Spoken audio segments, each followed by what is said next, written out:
Wow naman talaga. The hottest lady of the moment. Nagkaroon ng isang hot na pictorial. Ito po si Alwin Ignacio, the diva that you love. Kasama ko ang aking kumaring ultra maldita. Hi, this is Alex Ito Brosas. po ang The Kitty Show. Ang tayo na talakayan show sa edisyon. Mare, nabasa ko to sa iyong uncount ko. Pakikwento nga, bakit naglalagablab ang pictorial ni Kim Chu? Kasi tawag dito, nag-birthday kami mo sa disyerto. Di ba? Saan Arab Scorchy. ka, saan Middle Eastern country ito nangyari? Dubai. Dubai. So Mm-mm. ano yun? Vacation? O No, ano talaga? tawag dito, spur of the moment. Actually, Kim Chu never planned to have a Birthday celebration. birthday celebration, nothing grand, nothing Mhm. colossal. Parang gusto lang niya na sa bahay lang siya, chill lang siya, Mm. without anything to do for Mm. the day, di ba? Mm. Yung ate niya, nag-ano na pala, nagplano na for her. Yung Oh, ate Cam Chiu, no, okay. Cam Chiu. Nagplano na. Sabi niya, it's your birthday. You have Mm. to come out. Mm. You have to celebrate, sabi niya ganon. Mhm. Ngayon, ang ano is, pala desisyon din ng ate. Di ba? Pala desisyon si True. ate. Oo. Di ba? Anong tawag niya? Naibook ko na. Pumunta ka na lang dito. All you have to do is to go here. Chuchu. Okay. Yung pala, pictorial pala sa Certo. desierto. In Dubai. Sa Dubai. Nalabas na ba yung mga pictures? Sa niya, sa Instagram. Sa Instagram. Oo, nalabas na. So, How did parang, you find the pictures? Kamusta? syempre stunning. Syempre hindi pa ang ang Lola Kim Chu mo, di ba? Hindi pa patalbog. Ang gaganda. Tapos alam mo, there is one thing about Kimberly? desert Uh-huh.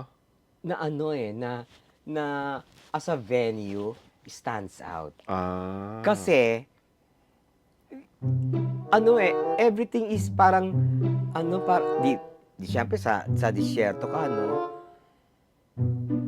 parang you have an entire world around you. Okay. Di ba?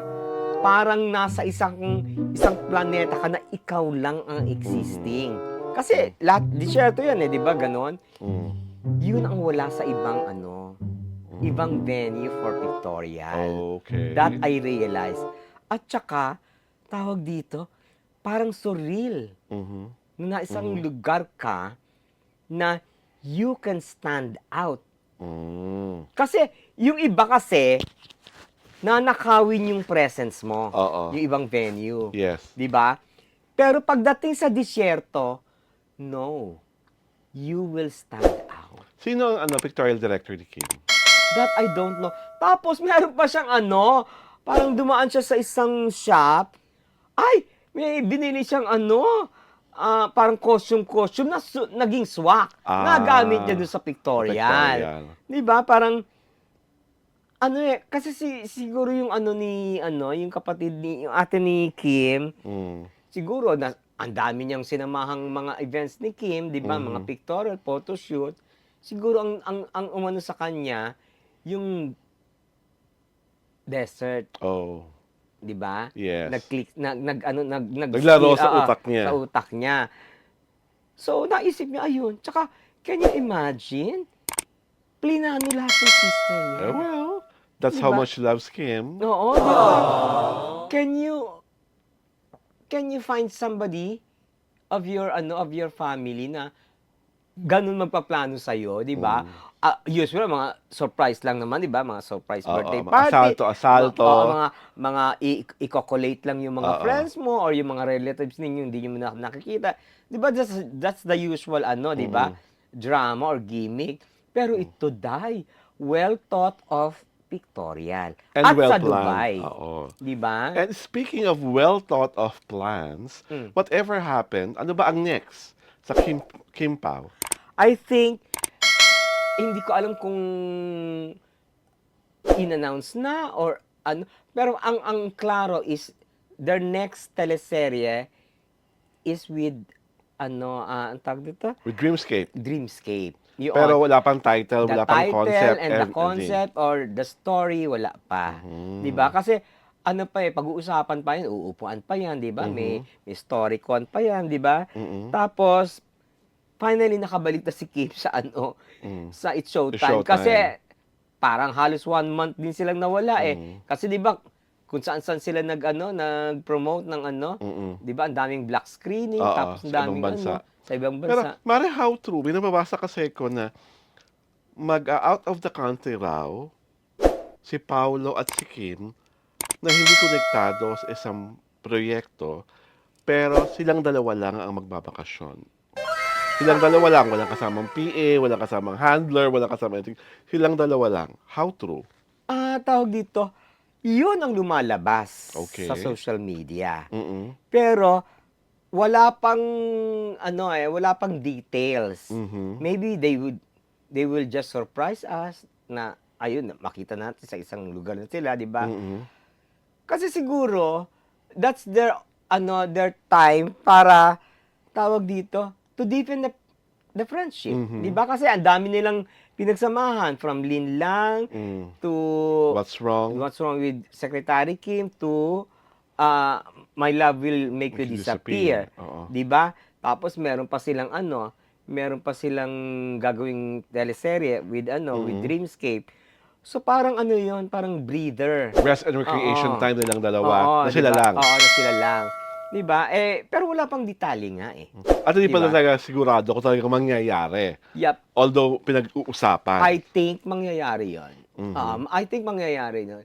Ano 'yun eh, tawag dito? I think they deserve it. Oo. Na silang dalawa lang talaga. Oo, tsaka it's something kasi ang feeling ko lang they have a special friendship. They really have a special bond Mm-mm. already.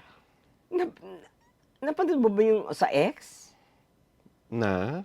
Yung hindi ko alam kung ano yun kung nasa movie yun yung excerpt na nasa ano sila, yung sa park yan sa Manila, Sa may Pasig. oo, sa may Pasig, di ba? Oo. Doon yung scene na ano pa ba yung tawag dito, hindi pa ba tayo nakakat, ganon. Mm.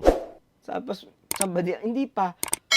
Hinalikan ni ni Ni? Kim Chiu si sa lips. Si Paolo. Tapos sabi ni Paolo, parang nahiya. Teka, nakakaya, daming tao. Sabi ko, ay my God, ang daming kinilig. Hindi ko alam kung part of the movie yun o ano yun. Oo. O bloopers or blooper. whatever, di ba? BTS. Oo, BTS, di ba? Mm. Ay, nabaliw ako. Sabi ko, iba yung chemistry nila. Mm. Well, Mm-mm. I just hope, Paolo, this time, you'll do a Jericho Rosales. Ay! Aray ko. Ikaw ang ano? maunang aamin Oo. ng walang hinahanap na eksena, walang hinahanap na venue, basta pagsisigaw mo sa mundo, yes, ako po ang boyfriend ni Kim Chiu at mahal na mahal ko siya. Ah? Paolo, gawin mo to for her because she so deserves that kind of acknowledgement. Parang Di ba? Parang... Kung mahal mo, hindi mo kakahiya. Kung mahal mo, hindi mo ililihim. Kung mahal mo, hindi ka magkadrama ng mga what you see is what you get. di ba mahal mo si Paolo? Ako ay namin. Charot!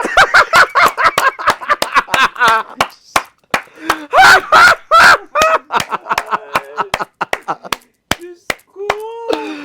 Gu- Yung kalanturan! Diyos ko! Naisegue yung kalanturan! My God! Gusto mo ba resibo? Wait! Ay, oh my God! Sinasabi ko na nga ba kung saan papunta ito eh. Kasalanan mo yan. May ito. I think I'm making the prelude. I should have not made the prelude. Yes. Very obvious. Pero sa akin My talaga, God. Paolo, joking aside, please acknowledge Kim. Acknowledge the relationship as early as possible. Ay, bakit? Hindi kasi ang tagal niya na rin nila together. Di ba? Parang, ano pa to? Ito na naman, Pao. Hindi mo na naman makasabi. Di ba? Parang, wag mo naman, ayoko kasi parang at the end of the day, ma-friendzone lang pala si Kim. Hindi ba pwede rin it's the other way around? Charot. Si Paolo ang ma-friendzone. Oo. Hindi kaya nga, di ba? Bago magkaunahan, dapat lalaki umaamin eh. Mm. Di ba? Pero you think, They are Yes, a couple. they are already. So Kaya- what's stopping ano? I don't know what's stopping Paolo. Mm. Kaya nga Paolo. Maybe you are stopping Paolo, my God! Ko? Ako na naman talaga. Ano what's stopping? Who's stopping? Yung tanong, ano? Diyos ko. Paolo, ayan, masasabi na naman pambansang mistress ako. Oh my God. Ay, nakakaloka na to. Tama na to. Stop na. Ito po si Alwin Ignacio, The Diva That You Love. Kasama ko, kakikubaring ultra maldita. Hi, this is Alex Brosas. Ito po ang The City Show, ang tayo na talakayan showbiz edition.